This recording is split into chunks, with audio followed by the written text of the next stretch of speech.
Hey guys, welcome to another episode about R programming. In today's episode I am going to teach you how to download any binary file from the internet.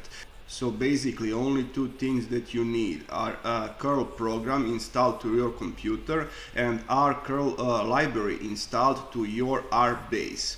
When you have all of that installed, only thing that you need left it's hyperlinked towards your content. And basically how we are going to do this. First thing that we need to do is to call a library RCurl. Then we are going to create curl handle.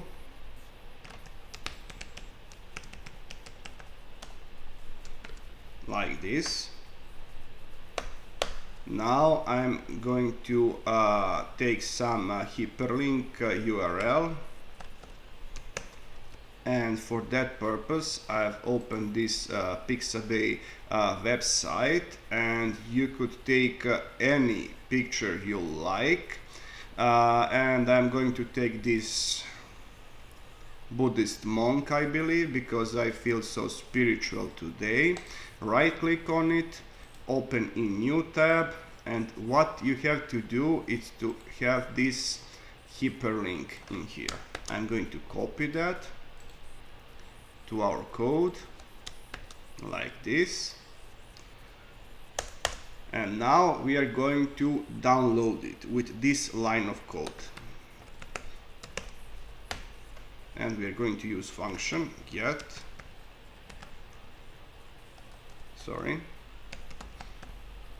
binary URL like this. And first argument we are going to provide URL, and second optional curl handle like this.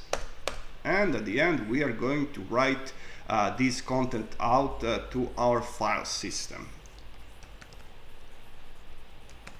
Write bin like write binary.